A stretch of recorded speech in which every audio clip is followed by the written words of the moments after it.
नमस्कार मित्रों, स्वागत है आपका आपके अपने YouTube चैनल IQ रैंकर्स में। और ये IQ रैंकर्स का एकेडमिक चैनल है जहां पर आपको कक्षा 6 से लेकर कक्षा 12 तक की सभी क्लासेस देखने को मिलने वाली हैं। उससे संबंधित जो भी नोट्स और PDF हैं वो भी आपको यहां पर प्रोवाइड कराए जाएंगे। तो इसी कड़ी में हमने बात की थी क्लास 10th के मैथ की, और क्लास 10th के मैथ के कुछ चैप्टर्स को हमने बहुत ही बेहतरीन ढंग से कंप्लीट भी किया था। और अभी हम जो चर्चा करने वाले हैं वो क्लास 9th के मैथ की करने वाले हैं, जिसमें हमने चैप्टर 1 को स्टार्ट किया था। एक इंट्रोडक्शन वीडियो आपको मिल चुकी होगी, और आज हम जो चर्चा करने वाले हैं एक्सरसाइज 1.1 की चर्चा करने वाले हैं। उससे संबंधित जो एग्जांपल्स हैं हम उनको देखने वाले हैं। ठीक है, तो एग्जाम्पल नंबर 1 की तरफ हम चलते हैं। ये देखते हैं कि एग्जाम्पल नंबर 1 क्या है। ठीक है, सबसे पहला क्वेश्चन क्या है, नीचे दिए गए कथन सत्य है या असत्य, कारण के साथ अपने उत्तर दीजिए। ठीक है, सबसे पहला सवाल है कि भाई आपको बताना है कि ये वाली बात, यहां जो स्टेटमेंट लिखा है, कथन लिखा है, ये सत्य है या नहीं, और उसके पीछे अगर सत्य है तो क्या कारण है और असत्य है तो क्या कारण है। ठीक है, प्रत्येक पूर्ण संख्या एक प्राकृत संख्या होती है। अगर ये सवाल का जवाब आपको देना है तो आपको पहले नंबर सिस्टम जो इंट्रोडक्शन वीडियो है वो आपको देखनी पड़ेगी, या फिर आपको पता होना चाहिए प्राकृत संख्याएं क्या होती हैं और पूर्ण संख्याएं क्या होती हैं। फिलहाल अगर मैं यहाँ पे चर्चा करूं, मैंने वैसे तो इंट्रोडक्शन वीडियो में सारी चीजें बता दी थी, लेकिन यहाँ पे भी हम एक बार देखते हुए चलेंगे। सबसे पहले हम देख लेते हैं कि भाई प्राकृत संख्या क्या होती है। तो आपने पढ़ा था प्राकृत संख्याएं। प्राकृत संख्याएं क्या होती हैं? प्राकृत संख्याएं आप सब जानते हैं कि कहां से शुरू होती हैं, 1 से शुरू होती हैं, उसके बाद 2 आता है, फिर 3 आएगा, फिर 4 आएगा, और इसी तरीके से ये कहां तक चली जाएंगी, अनंत तक। हमने आपको याद करने का तरीका भी बताया था कि प्राकृत से आप जोड़ सकते हो प्रकृति को। प्रकृति का मतलब भगवान, और भगवान जो भी चीजें बनाएगा वो चीजें क्या हो जाएंगी, पूरी की पूरी बनाएगा। मतलब कभी भी ऐसा नहीं करेंगे कि 1.2 चीजें बना दे। मतलब 1.2 का मतलब जैसे शेर बना दिया, शेर 1.2 घूमते हुए देख रहे हैं आपने। ठीक है, तो 1.2 नहीं, या फिर हम ऐसे करके याद कर सकते हैं, ये काउंटिंग नंबर्स होते हैं, गिनतियों वाली संख्याएं होती हैं। 1 2 3 4, मान लो हमारे सामने 4 कुर्सियां पड़ी हैं, अगर हमको उन्हें गिनना है तो 1 2 3 4 5 इसी तरीके से करेंगे। मतलब इसमें जीरो भी नहीं आएगा। जीरो आपकी एक प्राकृत संख्या नहीं होती है, पूर्ण संख्या होती है। ठीक है, तो आप क्या हो जाएगा, आप ये वाली बात भी कह सकते हो, प्राकृत संख्या समझ आ गई। ठीक है, ऐसे करके याद कर सकते हो। ठीक है, और वैसे भी जैसे आपने बचपन में गिनतियां तो सीखी होंगी, गिनतियां सीखी थी, 1 2 3 4 आपसे कहा जाता था। आपके कोई रिश्तेदार आते थे, आपसे कहते थे कि भैया गिनतियां सुनाओ, तो आप क्या करते थे, सर 1 2 3 4 5 6, आप इस तरीके से सुनाते थे और 100 तक सुनाते थे। लेकिन प्राकृत संख्याएं कहां तक होती है, अनंत तक होती है। ये वाली बात याद रखनी है। उसके बाद हमें क्या पता था कि यह पूर्ण संख्याएं लिख दो। लो भाई, पूर्ण संख्या क्या होती है, तो हम कहेंगे सर पूर्ण संख्याएं जो होती है ना, पूर्ण संख्याएं, जो पूर्ण संख्या होती हैं वो क्या होता है, 0 प्लस सभी प्राकृतिक संख्याओं के, सभी प्राकृत संख्याएं संग्रह को, या सभी प्राकृत संख्याओं के समुच्चय को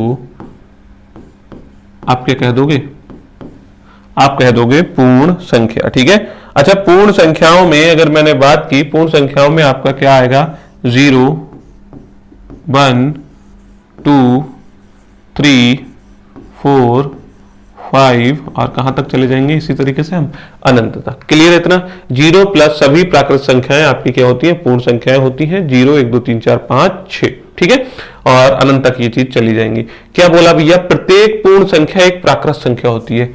प्रत्येक, यहां पे हमें इस शब्द पर ध्यान देना है कि भैया प्रत्येक का मतलब क्या होता है, हर एक संख्या, हर एक संख्या, प्रत्येक पूर्ण संख्या, जो हर एक पूर्ण संख्या है वो क्या है, एक प्राकृत संख्या होनी चाहिए। मतलब अगर यहाँ पे 0 लिखा है तो वो चीज यहाँ पे भी लिखी होनी चाहिए। आप देखोगे कि भी 1 तो है यहाँ पे लिखा हुआ, आप अगर गौर से देखोगे यहाँ 1 दिख रहा है, यहाँ पे भी 1 आपको नजर आ रहा है, यहाँ पे 2 है तो यहाँ पे 2 भी नजर आ रहा है, यहाँ पे 3 है तो 3 भी नजर आ रहा है। मतलब सारी की सारी, आगे सारी की सारी हमने ये प्राकृत संख्याएं ही तो लिखी है। तो लेकिन 0 आपका इसमें नहीं आता है, तो 0 आपका प्राकृत संख्याओं में नहीं आता है। तो ये वाली बात आपकी क्या हो जाएगी, इन्होंने क्या कहा था, इन्होंने कहा था प्रत्येक, हर एक बात कही थी। ठीक है, तो उत्तर में आप क्या लिखोगे, उत्तर आपका हो जाएगा कि भाई ये वाली बात क्या है, आपको गलत लग रही होगी। प्रत्येक पूर्ण संख्या, प्रत्येक में तो आपका 0 भी आ गया, 0 आपकी पूर्ण संख्या तो है लेकिन प्राकृत संख्या नहीं है। तो उत्तर क्या हो जाएगा, ये वाली बात आप कहोगे सर ये वाली बात तो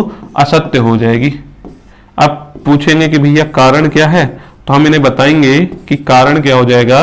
कारण में आप लिखोगे जी, देखिए जीरो क्या है, जीरो पूर्ण संख्या तो है, जीरो पूर्ण संख्या तो है,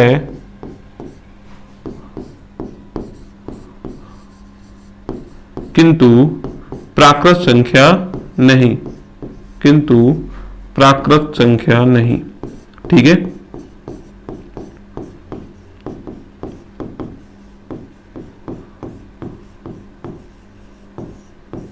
इतनी बात आगे समझ में। जीरो पूर्ण संख्या तो है किंतु प्राकृत संख्या नहीं है। इस अतः हम ये वाली बात कहेंगे कि प्रत्येक पूर्ण संख्या एक प्राकृत संख्या होती है। ये वाली बात क्या है, असत्य है। ठीक है, कारण हमने यहाँ पे लिख ही दिया है। उम्मीद है ये आपको समझ आ गया होगा। ठीक है, अब हम चलते हैं हमारे नेक्स्ट क्वेश्चन पे। अगला क्वेश्चन क्या है, प्रत्येक पूर्णांक एक परिमेय संख्या होता है। ठीक, अब इस सवाल को करने के लिए हमें पता होना चाहिए कि भैया पूर्णांक क्या होता है और परिमेय संख्या क्या होता है। तो पहले तो हम इसी पे चर्चा कर लेते हैं कि भाई जो प्रत्येक, आपने क्या कहा, प्रत्येक पूर्णांक। तो मैंने कहा पूर्णांक, पूर्णांक से पहले अगर मैं यहां पे बात करूं, एक 1 2 3 4 5, कहां तक चले जाएंगे आप, इनफाइनाइट तक चले जाएंगे। ठीक है, ये आपकी क्या हो गई, ये सारी की सारी प्राकृतिक संख्याएं होती हैं। अगर मैंने इसमें जीरो ऐड कर दिया तो ये क्या बन जाएंगी, पूर्ण संख्याएं बन जाएंगी या नहीं।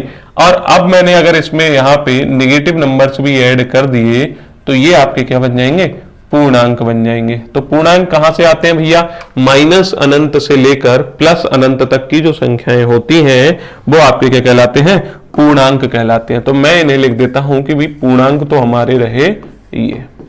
ठीक है, कि भाई हमको पूर्णांक तो समझ आ गए, कहां तक जाते हैं, माइनस अनंत से लेके प्लस अनंत तक। अच्छा, पूर्णांक में क्या 1.5 भी होगा, हम कहेंगे नहीं होगा। 1.2 होगा, नहीं होगा। क्यों, पूर्णांक का मतलब क्या है, अगर मैं इसका संधि विच्छेद करूं, पूर्णांक पूर्ण प्लस अंक हो जाएंगे, मतलब जहां पूरे पूरे अंक होंगे, मतलब या तो 1 होगा या 2 होगा या 3 होगा, इनके बीच में कोई पूर्णांक नहीं होगा। क्लियर है इतना। इसके बाद अगर हम चर्चा करें परिमेय संख्याओं की। ठीक है, अब हम दूसरी बात किसके बारे में बात करेंगे, परिमेय संख्याओं की। ठीक है, आप कहोगे सर परिमेय संख्याएं, तो परिमेय संख्याएं क्या होती हैं। जब भी आपसे परिमेय संख्याओं के बारे में पूछा जाए, आप क्या कहोगे, परिमेय संख्याएं वो संख्याएं होती हैं जिन्हें हम p/q के रूप में लिख सकते हैं। ठीक है, परिमेय संख्याएं वे संख्याएं होती हैं जिन्हें हम p/q के रूप में लिख सकते हैं। दूसरी बात क्या हो जाएगी, बोले इसी में एक और बात लिखोगे कि q 0 के बराबर नहीं होता, q 0 के बराबर नहीं होता। ठीक है, q 0 के बराबर नहीं होता। तीसरी बात क्या हो जाएगी, तीसरी बात ये हो जाएगी कि जो p है और जो q है वो किससे संबंधित होते हैं, वो पूर्णांक से संबंधित होते हैं। किससे संबंधित होते हैं, पूर्णांक से संबंधित। p और q आपके क्या होते हैं, पूर्णांक होते हैं। इतनी बात आई समझ में। जब भी आपसे परिमेय संख्या पूछी जाए, आपको अपनी ये 3 फिंगर्स इस तरीके से कर लेनी है। जैसे ही आप कहोगे कि ये प्रत्येक जो क्या नाम है, वे संख्याएं जिन्हें हम p/q के रूप में लिख सकते हैं, q 0 के बराबर नहीं हो सकता, और p और q आपके क्या होते हैं, पूर्णांक होते हैं। ये तीनों बातें जब बता दोगे तो टीचर को समझ आ जाएगा कि भी बच्चे को पता है परिमेय संख्याएं क्या होती हैं। ठीक है, अगर आप ये दोनों बातें बताओगे, ज्यादातर बच्चे यही चीज बताएंगे, ये वाली चीज नहीं बताते। ठीक है, तो ये वाली बात भी हमें याद रखनी है। ठीक है, अच्छा, अब दूसरी चीज क्या है, प्रत्येक पूर्णांक इन्होंने कहा है। बोले अब देखो क्वेश्चन पे हम आ गए, प्रत्येक पूर्णांक एक परिमेय संख्या होता है। अच्छा, इससे पहले एक काम और कर लेते हैं, एग्जाम्पल भी समझ लेते हैं इसका, एक आध एग्जाम्पल पढ़ लेते हैं। एग्जाम्पल के तौर पे अगर मैंने कहा कि परिमेय संख्याओं के रूप में आप कह सकते हो 1/2 ये परिमेय संख्या है, आप कह सकते हो माइनस का 3/2 ये भी परिमेय संख्या है, आप कह सकते हो 4/5 ये भी आपकी क्या है, परिमेय संख्या है। ठीक है, अच्छा कैसे है, बोले p/q के रूप में है। हमने कहा हाँ p/q के रूप में है, तीन की तीनों p/q के रूप में है। दूसरी बात, q 0 के बराबर तो नहीं है। हमने कहा यहाँ पे q की वैल्यू कितनी है, 2 है। यहाँ पे q की वैल्यू कितनी है, 2 है। यहाँ पे q की वैल्यू कितनी है, 5 है। जो नीचे वाली वैल्यू है उनकी बात कर रहे हैं। तो यहाँ पे 2 2 5 भैया 0 के बराबर भी नहीं है। p और q पूर्णांक है, तो हमने कहा यहाँ पे p की वैल्यू 1 है, यहाँ पे p की वैल्यू -3 है, और यहाँ पे p की वैल्यू 4 है। तो ये तो सारे के सारे पूर्णांक भी हैं, p और q की वैल्यू आपकी पूर्णांक भी है। तो ये वाली बात भी, तीसरी बात भी हमने यहाँ पे प्रूफ कर दी कि भैया p और q की वैल्यू पूर्णांक में आ रही है। तो इसका मतलब ये सारे के सारे एग्जाम्पल जो हमने लिखे थे, ये 3 एग्जाम्पल लिखे थे, ये परिमेय संख्याएं भी होती हैं। अब हम चलते हैं, प्रत्येक पूर्णांक एक परिमेय संख्या होती है। तो आप कहोगे जी प्रत्येक प्रत्येक क्या है, प्रत्येक पूर्णांक एक परिमेय संख्या होती है। तो ये जो पूर्णांक है क्या ये परिमेय संख्या भी है? तो आप कहोगे सर जीरो, यहाँ पे आपने सिर्फ ऐसे लिखा है चार, चार एक पूर्ण संख्या, पूर्ण मतलब पूर्णांक तो है। आप कहोगे हाँ जी है। क्या ये परिमेय संख्या है? तो आप कहोगे सर ये p बटा q के रूप में तो लिखा नहीं है। हमने कहा इसके नीचे 1 लिख लो। तो ये क्या हो जाएगा, ये p बटा q के रूप में हो जाएगा। और आंसर 1 से 4 को भाग करोगे आंसर भी कितना आएगा, 4 ही आएगा। तो सर ऐसे तो सारी संख्याओं के नीचे कर सकते हैं, बिल्कुल कर सकते हैं। सबके नीचे आप क्या कर सकते हो, 1 लगा सकते हो। सबके नीचे आप क्या कर सकते हो, 1 लगा सकते हो। ठीक है, तो पहला काम तो आपने कर दिया, हर एक संख्या के नीचे 1 लगा दिया। ये सारी की सारी संख्याएं आपने किसके फॉर्म में लिख दी, p बटा q के फॉर्म में लिख दी। दूसरी बात, q 0 के बराबर नहीं होना चाहिए। q का मतलब नीचे वाली चीजों की बात कर रहे हैं, तो q किसके बराबर है, 1 के बराबर है, 0 के बराबर भी नहीं है। तीसरी बात, p और q आपके क्या होने चाहिए, पूर्णांक होने चाहिए। अगर आप देखोगे p की जगह पे माइनस, ऊपर वाले देखो नीचे तो q है, q की वैल्यू है 1 और 1 आपका पूर्णांक होता है। देखो ऊपर सारे के सारे पूर्णांक पहले ही से हैं, तो इसका मतलब ये वाली बात सही हो जाएगी क्या, कि ये सारी की सारी संख्याएं परिमेय संख्याएं होती हैं। और ये वाली बात भी सही हो जाएगी, इसीलिए प्रत्येक पूर्णांक भी क्या हो जाएगा, एक परिमेय संख्या होती है। ठीक है, तो हमारा जो उत्तर हो जाएगा वो क्या हो जाएगा, उत्तर में आप क्या लिखोगे,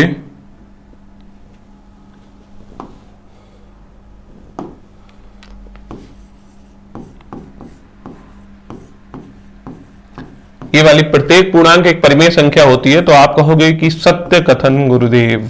ठीक है, क्या कह दोगे भैया, सत्य कथन।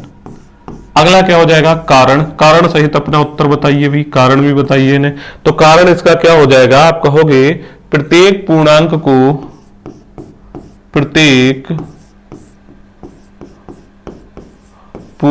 को p बटा q के रूप में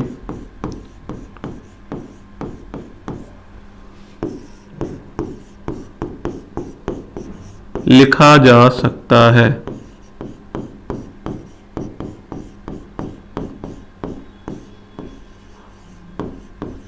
जहां q is not equal to 0, p और q आपके क्या हो जाएंगे, पूर्णांक होंगे। अतः हम कह सकते हैं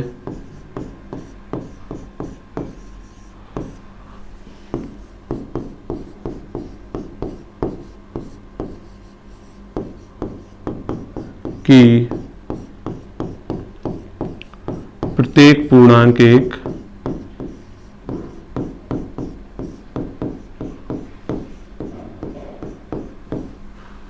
पूर्णांक एक परिमेय संख्या होता है। ठीक है, तो ये वाली बात उम्मीद है आपको समझ आ गई होगी। ये क्वेश्चन आपको समझ आ गया होगा कि किस तरीके से आपको करना है। ठीक है,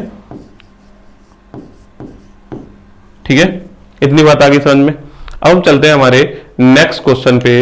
एग्जाम्पल 1 का थर्ड पार्ट है ये। ठीक है, प्रत्येक परिमेय संख्या एक पूर्णांक होती है। ठीक है, क्या हो जाएगा, प्रत्येक परिमेय संख्या एक पूर्णांक होती है। अब हमें परिमेय संख्या तो पता चल चुके हैं, हमें पता है कि भैया परिमेय संख्या के लिए क्या करना है।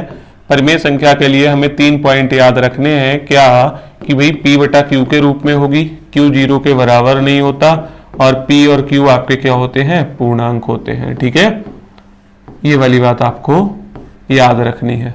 ठीक, तो प्रत्येक परिमेय संख्या एक पूर्णांक होती है। अब परिमेय संख्या हमने कहा एग्जाम्पल के तौर पे हम हर बार लिख रहे हैं कि भैया 1/2 आधा जिसे बोलते हैं हाफ प्लेट, इसको क्या बोलते हैं भैया, 1/2 क्या है, ये परिमेय संख्या है। हम कहेंगे हाँ बिल्कुल है। क्या पूर्णांक है, तो आप कहोगे कि भाई ये पूर्णांक तो नहीं है, पूर्णांक में ये नहीं आते, क्योंकि पूर्णांक आपके क्या होते हैं, पूर्णांक हमने पहले भी पढ़े हैं कि भाई पूर्णांक आपने क्या किया था, माइनस इनफाइनाइट से जो चीज आ रही हो, माइनस इनफाइनाइट से जो चीज आ रही हो उसमें 0 भी आ रहा हो और सभी प्राकृत संख्याएं भी आ रही हो, वो आपके क्या होते हैं, पूर्णांक होते हैं। और इनके बीच में, और ये पूरे पूरे अंक होते हैं। 1/2 तो हमको कहीं नजर नहीं आ रहा, तो आप क्या कहोगे कि भाई उत्तर आपका क्या हो जाएगा, इसका जो उत्तर हो जाएगा वो क्या लिखोगे आप, आप लिखोगे कि प्रत्येक परिमेय संख्या एक पूर्णांक होती है, तो हम कहेंगे असत्य बात है, ये वाली बात बिल्कुल गलत है, ऐसा कैसे कह सकते हैं आप। ठीक है, तो कारण आपका क्या हो जाएगा, इनको कारण भी बता दो। कारण कहोगे कि भी देखो ये तो हमें पता है हर एक जो पूर्णांक होता है वो एक परिमेय संख्या होती है, इससे पहले हमने पढ़ा था, लेकिन हर एक परिमेय संख्या एक पूर्णांक हो ऐसा जरूरी नहीं है। तो बोले क्यों, ऐसा क्यों जरूरी नहीं है? कारण के लिए हमने एग्जाम्पल क्या लिया, 1/2। बोले 1/2 अगर आप गौर से देखोगे आपको परिमेय संख्या तो नजर आएगी, 1/2 परिमेय संख्या है किंतु पूर्णांक नहीं। ठीक है, किंतु पूर्णांक नहीं। तो उम्मीद है ये वाली बात आपको अब समझ आ गई होगी। हम चलते हैं हमारे नेक्स्ट क्वेश्चन पे, एग्जाम्पल नंबर 2 पे। ठीक है, एग्जाम्पल नंबर 2 क्या है, 1 और 2 के बीच 5 परिमेय संख्याएं ज्ञात कीजिए। हमको क्या करना है, 1 और 2 के बीच में 5 परिमेय संख्याएं बतानी है। ठीक है, अब इस क्वेश्चन को हम करेंगे 2 तरीकों से। ठीक है, 2 तरीकों से हम करने वाले हैं, 2 मेथड हम यहाँ पे लेने वाले हैं। पहला मेथड हो जाएगा, फर्स्ट मेथड है हमारा ये,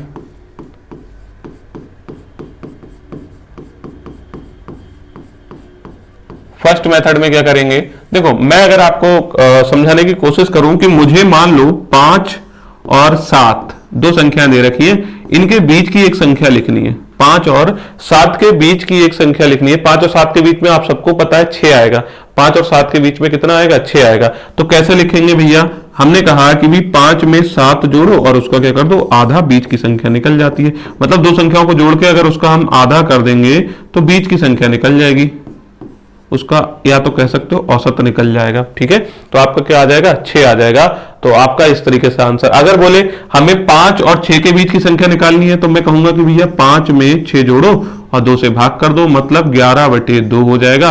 और 11/2 को आप 2 पंजे 10, 5.5 लिख सकते हो, वो आप यहाँ पे लिख दोगे। क्लियर है इतना? तो यही तरीका जो है वो हम फर्स्ट मेथड में रखने वाले हैं। यही जो तरीका होगा वो हमको परिमेय संख्याएं निकाल के देखा, किस किस के बीच की, 1 और 2 के बीच की। क्लियर है इतना?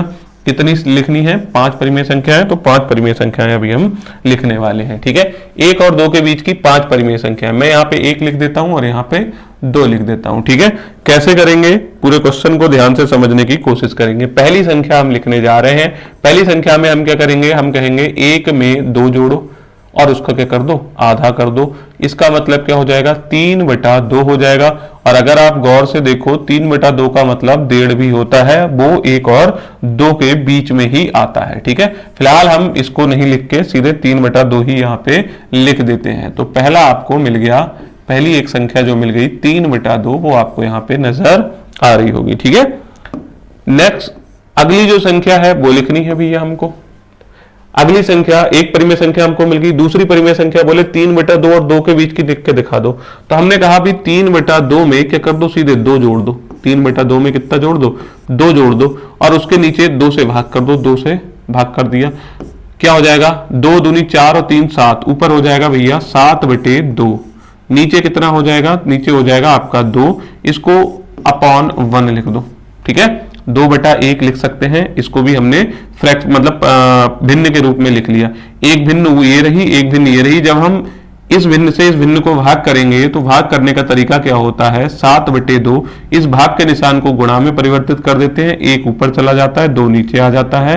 आपका आंसर आ जाएगा जी 7/4 आ जाएगा। ठीक है, तो आपकी जो दूसरी परिमेय संख्या है किसकी, 3/2 और 2 के बीच की, वो आपकी आ जाएगी 7/4। ठीक है, उम्मीद है ये वाली बात भी समझ आ गई होगी। ठीक है, नेक्स्ट जो हो जाएगी तीसरी हमको संख्या लिखनी है। अब आपको क्या करना है, 1 और 3/2 के बीच की लिख दो। 1 में हमें 3/2 जोड़ना है और उसका क्या कर देना है, 2 से भाग कर देना है। ठीक है, 1 में 3/2 को जोड़ना है और 2 से भाग कर देना है। कैसे करेंगे, 2 एकम 2, 2 में 3 जोड़ेंगे 5, 5/2 हो जाएगा। और नीचे अभी हमने जैसे किया था एज इट इज वैसा ही कर देंगे, 5/2 गुणा 1/2, इसका मतलब हो जाएगा 5/4। ठीक है, तो आपको एक और परिमेय संख्या मिल गई, वो कितनी हो जाएगी आपकी, 5/4 हो जाएगी। ठीक है, 3 संख्याएं मिल चुकी है हमको। अब हमें लिखनी है चौथी संख्या। चौथी संख्या के लिए आपको क्या करना है, आप मान लो 7/4 और 2 के बीच की ये संख्या लिखना चाहते हैं, 7/4 और 2 के बीच की, तो आप 7/4 में क्या कर दोगे, 2 को जोड़ दोगे और भाग कितने से करते हैं, हर बार 2 से कर रहे हैं तो 2 से कर देंगे। 4 दूनी 8, 8 और 7 15, 15/4 जो हो जाएगा ये तो आपका ऊपर वाली ये हो जाएगी, नीचे अगर आप देखोगे तो ये 2/1 हो जाएगा। ठीक है, 15/4 गुणा 1 ऊपर 2 नीचे, आपका आंसर कितना हो जाएगा, 15/8। ठीक है, कितना हो जाएगा, 7/4 और 2 के बीच की जो संख्या हो जाएगी वो कितनी हो जाएगी, 15/8 हो जाएगी। ठीक है, अब हमको 4 संख्याएं मिल चुकी हैं। ठीक है, ऐसे एक और संख्या लिखनी है, मान लो 1 और 5/4 के बीच की लिखनी हो, तो इसको मैं इधर कर देता हूं, यहां पे कर देता हूं।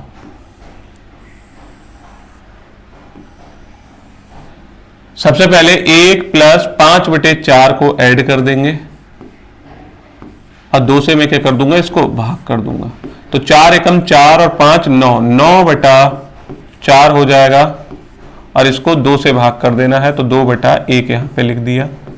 9/4 गुणे 1/2 बराबर 9/8।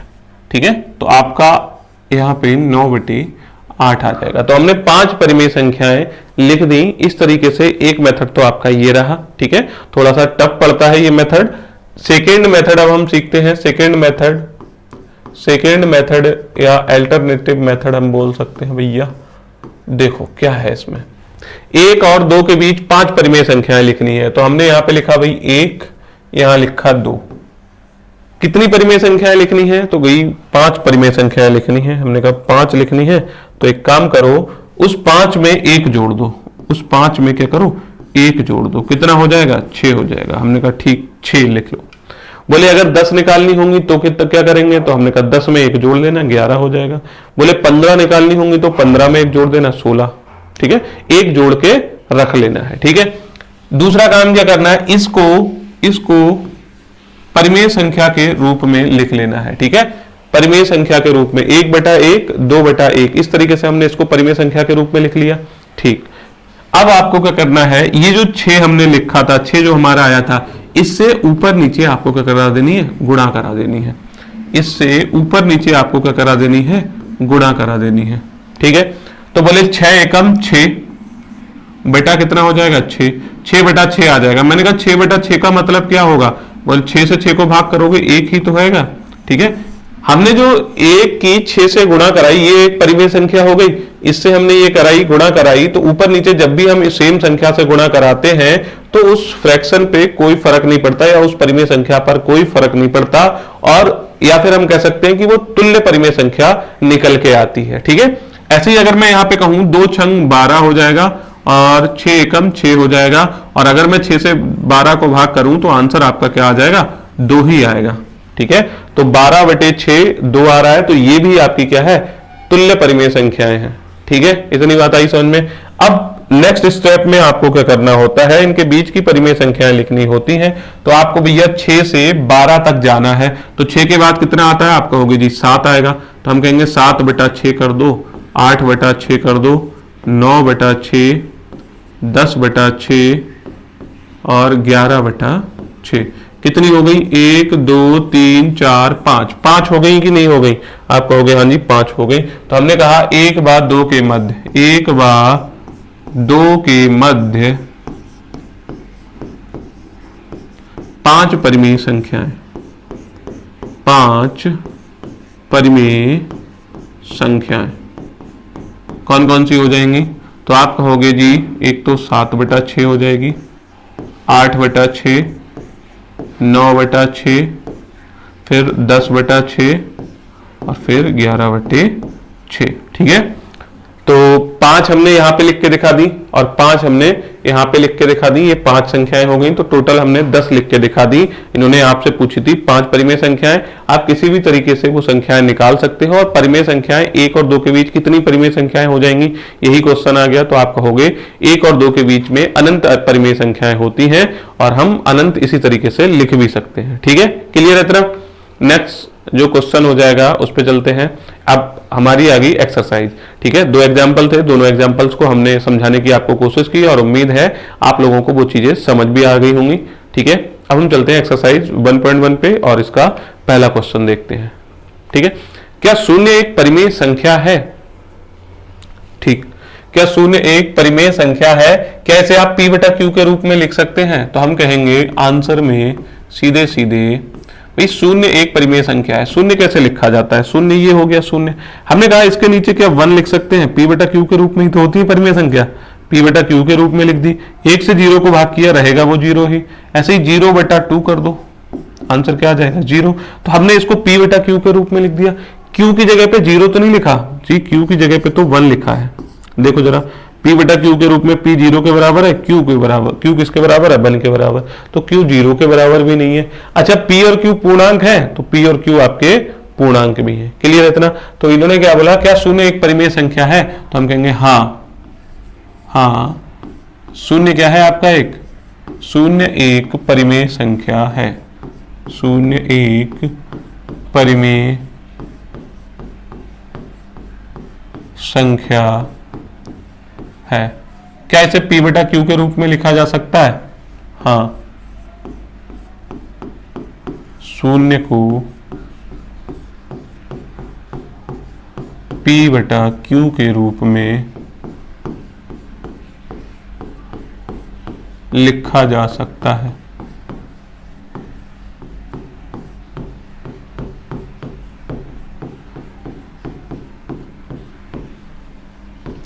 बोले कोई एग्जाम्पल दे सकते हो? हमने कहा हाँ बिल्कुल। एग्जाम्पल के तौर पे आप देख लो, हम 0 के नीचे 1 लिख सकते हैं, हम 0 के नीचे 2 लिख सकते हैं, हम 0 के नीचे 3 लिख सकते हैं, हम 0 के नीचे 4 लिख सकते हैं। और गौर से देखो, p और q आपके सारे के सारे पूर्णांक होंगे, क्योंकि हर p की जगह पे तो हर बार आपने क्या लिखा है? 0 लिखा है। हर बार आपने क्या लिखा है? 0 लिखा है। तो 0 तो पूर्णांक है ही। और q आपका कितना है? 1 2 3 4 5, ये भी आपके क्या है? पूर्णांक है। और देखो q कहीं भी 0 के बराबर नहीं है, तो इसका मतलब इस तरीके से आपको यहां से लेके यहां तक का ये आंसर लिख देना है। ठीक है, उम्मीद है ये वाली बात आपको अब समझ आ गई होगी। ठीक है, नेक्स्ट क्वेश्चन है 3 और 4 के बीच में 6 परिमेय संख्याएं लिखनी है। ऐसा क्वेश्चन हम अभी कर भी चुके हैं। देखो भैया, 3 और 4 के बीच में 6 परिमेय संख्याएं लिखने के लिए हमने जो अभी अल्टरनेटिव मेथड या सेकेंड मेथड सीखा था, हम उसी का यूज करने वाले हैं। अगर जिसे पहला मेथड समझ आ गया होगा वो पहले मेथड से भी कर लेगा। ठीक है, जिसको पहले मेथड से करना है वो पहले मेथड से कर लेगा। वैसे ज्यादातर बच्चे या टीचर्स जो हैं वो इसी मेथड से करेंगे। 3 और 4 के बीच में 6 परिमेय संख्याएं लिखनी है। तो हमने कहा भैया 3 यहां लिख लो, 4 यहां लिख लो। ठीक है, दूसरा काम क्या करना था? इसके नीचे भगवान जी प्रेजेंट करा दो। भगवान जी प्रेजेंट कराने का मतलब भगवान एक होता है, पता है सबको। ठीक है, भगवान एक है, तो एक हमने यहाँ पे लिख दिया, प्रेजेंट करा दी। जिनका कोई नहीं होगा उनका भगवान होगा। इनके नीचे कोई नहीं था सहारा देने को, इन्होंने भगवान ने इनको सहारा दे दिया। भैया देखो 3 बटा 1 4 बटा 1 परिमेय संख्या के रूप में हो गए, p बटा q के रूप में। कितनी परिमेय संख्याएं लिखनी है? बोले 6 परिमेय संख्याएं। हमने कहा 6 में 1 जोड़ लो, कितना हो जाएगा? 7 हो जाएगा। हमने कहा इस 7 से ऊपर नीचे गुणा करा दो। इस 7 से ऊपर नीचे यहाँ पे भी आपको गुणा करा देनी है। ठीक है, अब 7 से ऊपर नीचे गुणा कराओगे, आंसर क्या आ जाएगा? आप कहोगे आंसर कितना आ जाएगा? 3 सत्ते 21, 21 बटे 7 आ जाएगा। अच्छा, ये क्या हुआ? ये इसके तुल्य परिमेय संख्या आ गई। 21 बटे 7 क्या आ जाएगी? आपकी तुल्य परिमेय संख्या। किसके? 3 बटा 1 के। ऐसे ही 4 बटा 1, 4 सत्ते 28 और 1 सत्ते 7। ठीक है, अगर मैंने कहा 21 बटे 7 जो है 21 बटे 7 है, उसका मतलब 3 है, तो किसी को कोई प्रॉब्लम थोड़ी है। ठीक है, मैंने कहा जो 28 बटे 7 है उसका मतलब 4 होगा, 7 चौक 28 होता है, तो कोई बात थोड़ी है। 3 और 4 ही तो हैं, तो हमने कहा 21/7 3 है और 28/7 4 है, बस उसको लिखने का तरीका बदल दिया, ये उसके तुल्य परिमेय संख्याएं हैं। ठीक है, तो हमने कहा अब 21 से आपको कहां तक जाना है, 28 तक जाना है। तो अब आप संख्याओं को लिखोगे कि भाई 21 के बाद कितना आता है, 22 आता है, तो 22/7, फिर आपका 23 आता है तो 23/7, फिर आपका 24 आता है तो 24/7, फिर आपका 25 आएगा तो 25/7, फिर आपका 26 आ जाएगा तो 26/7, और फिर आपका 27 आता है तो 27/7। कितनी परिमेय संख्याएं हो गई जी, 1 2 3 4 5 6, 6 ही परिमेय संख्याएं हमसे लिखने को कहा था। अब हम लिख देते हैं कि भैया 3 और 4 के मध्य, 3 और 4 के मध्य 6 परिमेय संख्याएं,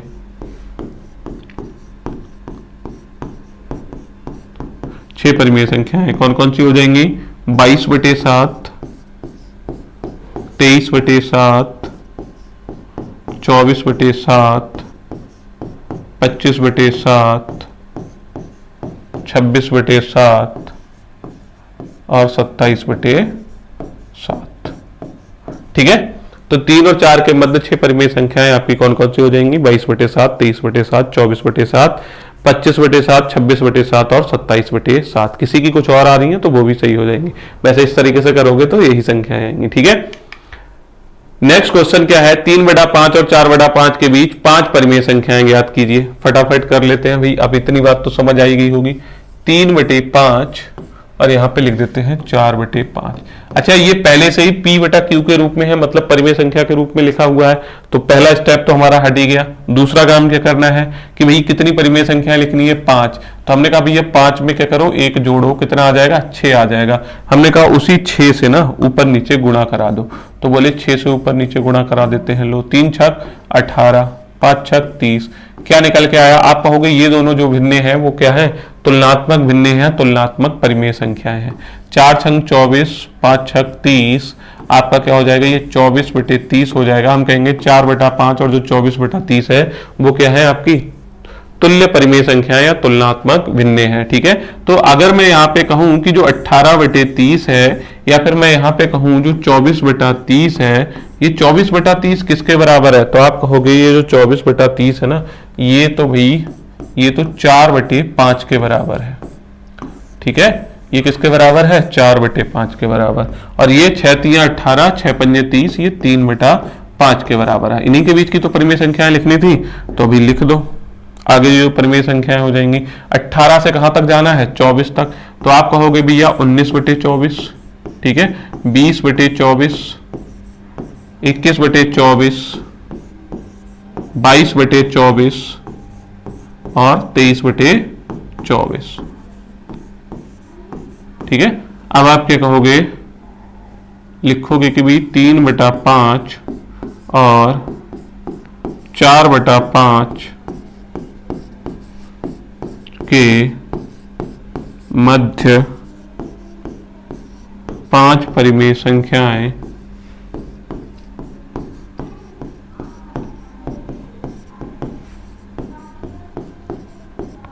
कौन कौन सी हो जाएंगी, 19/24, 20/24, 21/24,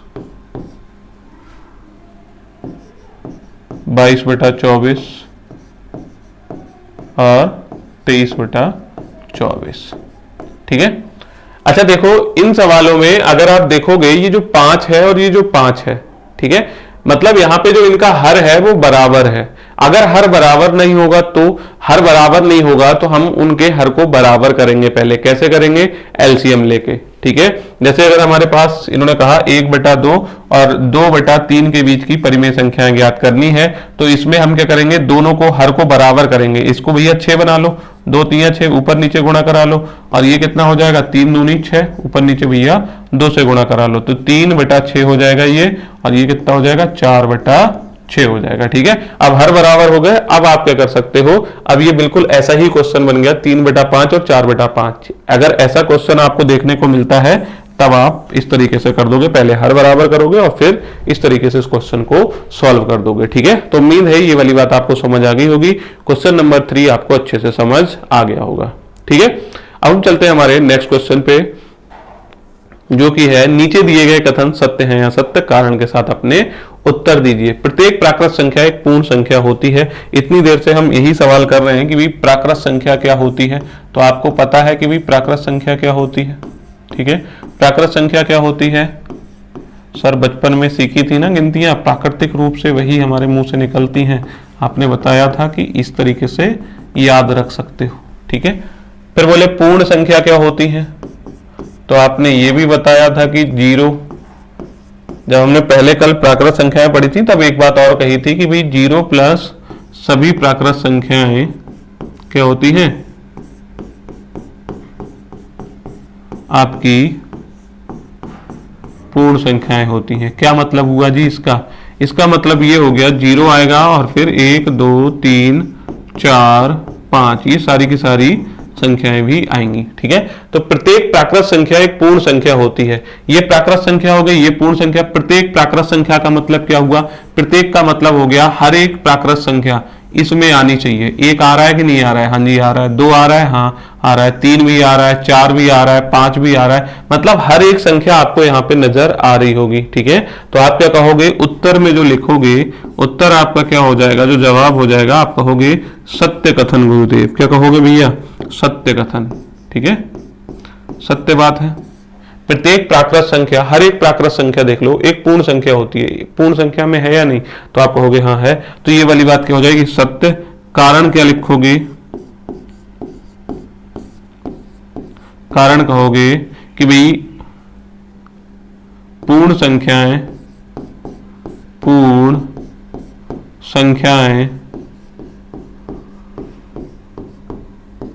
0 और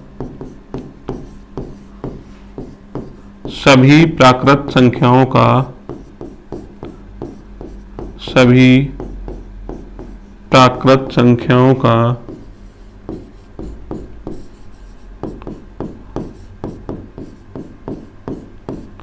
संग्रह है।